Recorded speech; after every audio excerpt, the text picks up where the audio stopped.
En ouvrant votre mail, vous décidez de travailler sur un dossier particulier.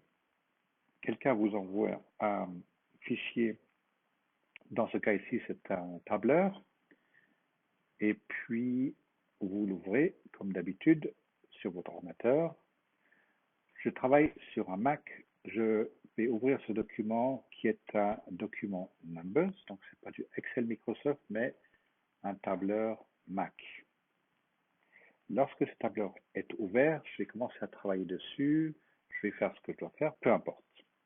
Pour vous montrer le fait que j'ouvre un document que je reçois par email de la part de quelqu'un qui portera un nom,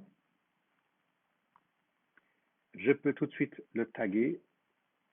Et les tags, je vais construire ou créer un tag, en fonction de en fonction de mon travail. Par exemple, c'est quelque chose sur lequel je vais travailler euh, d'une manière importante. Je dois travailler dans les heures qui suivent. Je vais mettre en rouge comme ceci. Et puis, ensuite, je vais laisser dans le cloud. Pour moi, il y a en aucune manière, je vais enregistrer un fichier sur mon disque dur. Même si mon disque dur est sauvegardé tous les jours, tous les 2 jours, peu importe quand c'est nécessaire, le Mac le fait automatiquement. Quand j'arrive au bureau, ma sauvegarde est faite sur un disque externe. Maintenant, le nom du fichier, je ne m'embête pas, il va prendre le même nom que comporte le fichier lorsque je l'ai reçu. Vous pouvez le voir ici. Et puis, il est repris comme ceci. Je l'ai juste tagué et je l'ai mis dans le cloud. Je m'en fiche dans quelle armoire ou dans quel répertoire je vais le mettre. Et je vais travailler sur mon document. Je vais tout fermer. Et puis, plusieurs manières de rechercher un document. Vous avez en haut à droite ce qu'ils appellent sur le Mac le Spotlight. Et puis, en bas à gauche, vous avez le Finder. Et les deux outils sont très puissants. Commencez par le Spotlight. Pour activer le Spotlight, vous cliquez en haut à droite, ou alors vous tapez sur le clavier les deux touches qui sont côte à côte, commande espace. Commande espace. Alors, commande espace, et là, je vais chercher le document. Alors, soit j'ai le nom du fichier que je vais trouver tout de suite, soit je peux trouver effectivement par tags. Alors, je vais utiliser la version tags. Et puis, vu que c'est un dossier sur lequel je vais travailler d'une manière, entre parenthèses, pas en urgence, mais maintenant dans les heures qui suivent, je vais cliquer sur le tag rouge et ça va m'afficher tous les documents que j'ai décidé de mettre en tag rouge. Je vais mettre ici comme ceci, agrandir cette fenêtre. Voilà, tous les documents ici ont déjà été tagués. Vous voyez le tag ici. Par exemple, je vais prendre le document qui a été tagué récemment. Donc là, maintenant, il y a quelques secondes. Et puis, je peux décider de travailler dessus. Je l'ouvre. Je ne vais pas l'ouvrir maintenant, mais je vais travailler dessus. Je vais faire le nécessaire. Et puis, je vais le refermer, etc. Puis, à un moment donné, je peux décider effectivement d'enlever le tag ou de mettre un autre tag dessus. Ça, c'est vous, à l'interne, chez vous, que vous pouvez vous organiser d'une manière ou d'une autre avec les tags. Je vais vous donner quelques exemples. Je vais juste remettre ici, tag rouge. Voilà. Et puis, lorsque vous avez le nom du document sur lequel vous travaillez, vous pouvez toujours le trouver effectivement par tag. Si je fais faire ici, j'ai vu qu'il y avait un nom family qui était sur le... Et puis je peux mettre le nom de la famille, par exemple. Et normalement, je devrais trouver, voilà, tous les documents, tous les dossiers qui contiennent le nom X et Y que j'ai indiqué là-haut. Je vais pouvoir les retrouver librement. Alors, toujours par en haut, je vais trouver les documents. Vous pouvez lire ici les sous-titres, les répertoires, entre parenthèses, ou les types de documents plutôt. Il y a le document PDF ici. Ensuite, sous événements, les événements ici, vous avez votre calendrier qui s'affiche et puis vous savez exactement où se trouve la réunion, si c'est une réunion bien sûr, ou un rendez-vous chez vous, etc. La même chose, vous savez, le calendrier avec les détails ici. Puis ensuite, ça passe sur le site web. Ça, c'est des choses qui sont moins personnelles à vous. Et puis ensuite, Maps. Vous avez effectivement un repérage qui s'est fait à un moment donné, etc., etc. Puis ensuite, les emails. Là, de nouveau, vous allez avoir chaque email qui sera noté ici. Ensuite, vous avez les documents. Alors, je ne vais pas laisser s'activer pour que vous puissiez le voir, etc. Ainsi de suite. Et on continue ainsi. Voilà. Donc, très intéressant de voir l'outil de recherche qui s'appelle Spotlight. J'aimerais vous donner l'exemple où, si vous avez plusieurs choses sur votre écran, là, je fais exprès d'ouvrir un dossier. Je déteste les dossiers, mais je fais l'exprès ici. Puis de dire, ben voilà, par exemple, tous ces documents ici, ils peuvent être mieux organisés. Je n'ai pas besoin de perdre du temps, comme je l'ai perdu du temps pour donner l'exemple de les mettre dans un répertoire, de regrouper ceci. Ils ne sont pas forcément tagués ou autres, mais je peux simplement décider de taguer un certain nombre de documents ici, et puis de dire, ah ben si, ils ont déjà un tag ici, mais maintenant je vais rajouter, je vais créer un tag supplémentaire pour vous donner un exemple. Ici, je vais marquer exemple VV. Alors, je m'en fiche. Et puis vous voyez qu'il a créé un texte ou un titre exemple VV. Voilà. Puis maintenant, ils sont toujours dans un emplacement, on s'en fiche où ils se trouvent, et je peux, sous tags, ici, je peux aller chercher exemple VV. Et puis, je les remets en ligne comme ça, voilà. Exactement, les documents tagués vont apparaître très rapidement ici. Maintenant, dans votre organisation, je vais prendre un premier exemple ici. Si je prends cette image, c'est du PNG. Plusieurs choses qui peuvent être faites avec ce fichier. Je vais l'ouvrir et vous verrez normalement une image. Voilà. Et cette image, comme je disais tout à l'heure, elle est en formule ou en forme, oui, image, PNG. Et puis, plusieurs choses, c'est qu'à partir d'ici, vous pouvez décider de le mettre ailleurs que là où il se trouve en ce moment. Alors moi, ça ne m'arrange pas de le laisser ici parce que, comme je disais, j'ai bien et bien les sauvegardes de mon ordinateur. Mais ça, c'est quelque chose plutôt, je préfère le mettre dans le cloud, Preview Cloud, ou bien tout simplement Cloud, peu importe. Je le mets dans Cloud, et puis il va se transférer et se mettre de Cloud et se retirer de mon disque dur proprement dit. Voilà, ça c'est une première chose.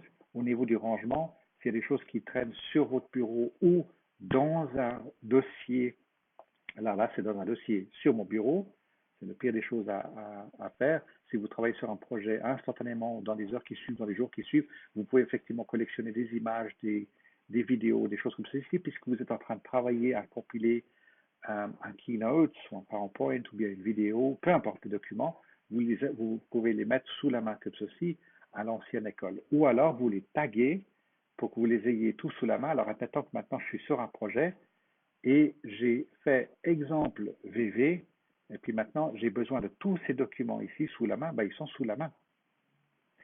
Donc vous voyez qu'il n'y a pas besoin de les mettre sur le desktop pour ensuite pouvoir travailler dessus. Vous avez les documents que vous sélectionnez les uns après les autres, vous les taguez, mettre un tag dessus, et puis maintenant j'ai ça sous la main et je vais travailler sur un projet. Par exemple, cette image PNG, je souhaiterais plutôt qu'elle ait un format PDF. Exporter sous format PDF, il va vous ouvrir un fichier PDF, voilà, donc il s'appellera un .png parce que c'était son nom de départ. Laissez-le comme ça, vous en fichez parce que c'est l'extension PDF. Et là, tag, j'ai profité de mettre, effectivement, il va vous mettre en haut parce que vous l'avez nommé en dernier lieu, exemple VV, juste rien dire, mais ça fait rien pour les. Et puis tout de suite, par défaut, mon ordinateur va le mettre en preview. Donc c'est l'outil aperçu. N'utilisez surtout pas Adobe Acrobat Reader ou des trucs comme ça, utilisez preview. Et puis, il va vous le mettre, ou aperçu en français. Et puis, vous dites sauver. À partir de maintenant, j'ai ici daveportrait.png et daveportrait mais PDF. Alors maintenant, je fais exprès de vous montrer l'aperçu comme ceci. Voilà, donc en Dave Portrait, il va vous l'agrandir correctement parce que c'est du PNG. Le Mac va automatiquement exploiter la photo. Et lorsque c'est un PDF et que je n'ai pas travaillé du tout la mise en page, il va respecter la taille du portrait sur une feuille A4. Donc tout votre travail est déjà fait automatiquement par le Mac. Vous ne devez pas vous dire, ah mais attendez, si j'ai pris ma photo PNG qui remplira ma feuille A3 et que vous le transformez en Adobe PDF, vous allez avoir une énorme photo qui va remplir toute votre page alors que c'est une photo, c'est une photo portrait. Il a la taille portrait. Voilà. Mais vous voyez que du fait que vous l'ayez tagué en exemple www, vous le voyez ici, il reste, peu importe où il se trouve stocké dans votre machine, dans le cloud, dans une armoire, peu importe à l'informatique, vous les avez ici à portée de main. Alors maintenant, je me trouve sous le Finder. Et sous le Finder, le Spotlight va vous aider pour trouver très rapidement quelque chose, mais le Finder, ça va faire la même chose, sauf que vous pouvez lui dire de sélectionner, par exemple, je cherche fichier Dave, mais il doit chercher partout un fichier Dave. Alors voilà, il va vous les calibrer comme ceci. Donc il y a Dave Portrait PNG, il y a un autre JPEG, Black and White, il y a un fichier JPEG encore qui porte un autre nom, et puis il y a encore une autre photo PNG et le fameux fichier PDF, etc. Plus encore un TIFF, un autre fichier photo. Ceux-ci sont donc que des fichiers photos, plus un fichier PDF. Donc il y a deux sortes de fichiers. Il y a un fichier photo et PDF. Et si vous le mettez ici pour les voir, vous voyez photo, photo, photo, photo. Là, c'est le fameux PDF. Et puis encore photo ici. Alors, je vais continuer pour vous montrer la puissance du Finder. C'est que je vais demander maintenant à Finder de faire une recherche. Pardon. Tic. Alors, on va remettre ici. Save. Et puis, de faire une recherche un peu plus poussée. Pardon, je vais venir en arrière. Dave.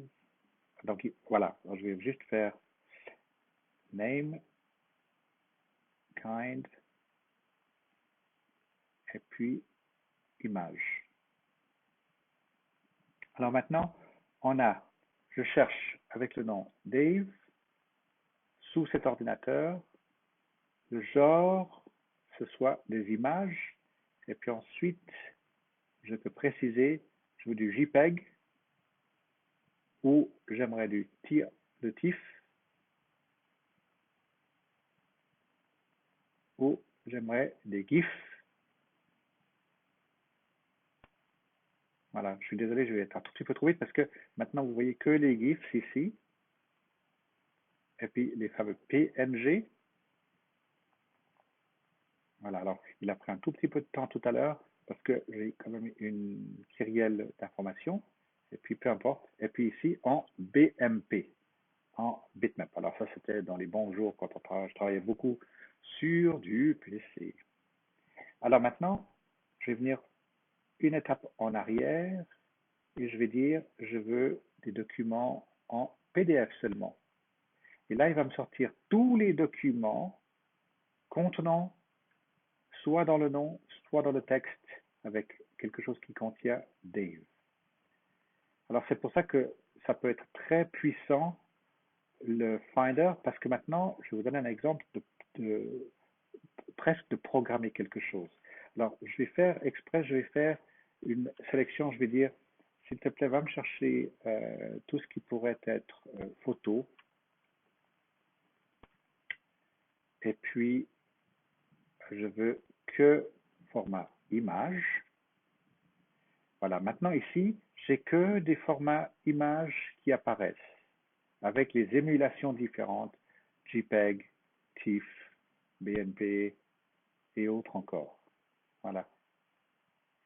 Et puis, je peux pousser ma sélection un peu plus loin. Je peux lui demander de me chercher des photos qui ont été créées, par exemple, cette année. Donc, cette année, sur mon ordinateur, j'ai travaillé des images qui se trouvent ici. Alors, j'en ai 600 et quelques, 638, voilà. Et je peux aller chercher encore un tout petit peu plus loin. Par exemple, je vais demander de les mettre la dernière date, les 90 derniers jours. Voilà. Et là, va apparaître toutes les photos. Et puis maintenant, c'est quelque chose que je vais utiliser régulièrement dans mon travail parce que j'aurai besoin de tout d'un coup vérifier régulièrement, travailler avec des objets images qui ont été constitués durant l'année, puis particulièrement où il y a des modifications les 30 derniers jours. Et ça, je peux dire, s'il te plaît, Finder, je veux garder ceci parce que je vais faire une recherche semblable régulièrement durant l'année. Et c'est là que je vais dire photo, travail, 90 jours, n'importe quoi. Vous êtes photographe ou je ne sais pas, vous êtes travaillez dans le domaine du marketing ou dans le domaine de multimédia. Et puis, je sauvegarde. Et puis, ce qui est bien, c'est que vous verrez, normalement, il va me mettre ici. Vous voyez que j'ai beaucoup d'exemples ici que j'ai déjà fait pour moi. Je veux tout de suite rapidement trouver des photos particulières. Et là, l'exemple ici, si je passe d'une recherche à celle que je viens de faire ici, là, j'ai fait photo, travail, 90 jours. Et là, je peux compter sur mon système qui va me sortir tout ce qui est imagerie, ces 90 derniers jours qui correspond au travail que j'ai fait durant ces derniers 360 jours. Donc, à fur et à mesure que vous allez avancer dans le temps, forcément, il y a des photos qui vont sortir en dehors de cette période de recherche, puisque c'est dynamique. Voilà. Voilà l'exemple de ce que je peux faire avec Finder. Je peux programmer particulièrement de sortir quelque chose ici, tout ce qui correspond avec Dave et un travail de livre, de documentation, de traduction, etc. Je vais absolument tout trouver ici, absolument tout de suite. Je vais faire maintenant une recherche sur Finder. Je vais enlever aperçu ici. Je vais prendre, peu importe, en récemment, et je vais juste faire comme ceci. Et puis, je vais le laisser en format de vision comme ceci, qui est illisible si vous voulez. Par contre, ce que je peux faire, je peux décider de consulter un document comme ceci, et puis vous tapez sur la barre espace. C'est sur la barre espace. Peu importe où se trouve le document, vous l'avez sauvegardé sur un disque dur, bon, vous avez pris du temps pour faire ça, tant pis. Vous l'avez dans votre cloud, peu importe où il se trouve, là il n'est pas sauvegardé, il est juste dans un message. Et je vois ce qu'il y a dans sans l'ouvrir. Je fais la barre espace. Et avec la barre espace, je vois apparaître un document sur lequel je peux travailler. Pour un autre exemple ici, peu importe l'extension, tout à l'heure c'est un format doc ou un format PDF, excusez-moi. Ici c'est un format CSV. Je veux faire donc CSV, Column Separated Value, ça veut dire que c'est un tableur. Alors Excel pour les Microsoft, Sheets pour Google, Numbers pour, et puis OpenOffice, etc. Amusez-vous avec toutes ces différentes applications. Puis là, de nouveau, si je fais barre d'espace, il va me l'ouvrir en CSV et ça bonjour pour l'ouvrir avec un PC pour que ce soit lisible, que vous puissiez tout de suite repérer de quoi il s'agit. Vous avez tout de suite les écritures qui apparaissent ici, vous savez exactement de quoi il s'agit. Et ensuite, vous voulez l'ouvrir réellement. J'ai pas le temps, j'ai pas besoin, c'est pas nécessaire, j'ai vu ce que je voulais voir, c'est pas ce document-là, je peux le réduire de nouveau, vous appuyez sur barre d'espace. Voilà, c'est ça que je voulais vous montrer, c'est que vous pouvez programmer Finder pour aller chercher des documents typiques que vous faites régulièrement. Il y a des choses que vous pouvez simplifier la vie dans le bureau. Ou bien alors, avec commande espace, vous avez le Spotlight qui va vous chercher ce que vous voulez. Je vais juste un tout petit peu plus loin avec le Spotlight. Vous cherchez des documents ou quelque chose, un dossier qui se trouve dans votre ordinateur. Mais maintenant, vous cherchez quelque chose totalement autre. Je vais prendre n'importe quoi. On va voir si ça fonctionne. Restaurant. Allez. Mi piace. Voilà. Alors, dans mon dossier, dans mon ordinateur, j'ai pas forcément une correspondance personnelle directe avec ce restaurant, même si je l'adore, j'ai pas de correspondance. La preuve, c'est qu'il me met en premier lieu tout ce qui est public. Alors, il y a un site web pour il y a une page Facebook, il y a une autre page Internet, et puis ensuite, il y a des choses que j'ai pu consulter. Vous voyez ici, c'est marqué les favoris avec l'historique. Et là, effectivement, j'ai dû consulter à un moment donné.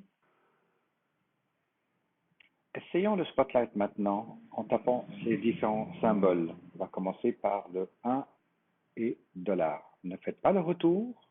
Sur le clavier, vous avez le résultat qui s'affiche avec la conversion. 1 kg vous donne la conversion en pounds. Et puis plus bas, vous avez les unités, milligrammes, etc. Avec le 1C, ça vous donne la température en Fahrenheit. Bien, effectivement, en kelvins encore.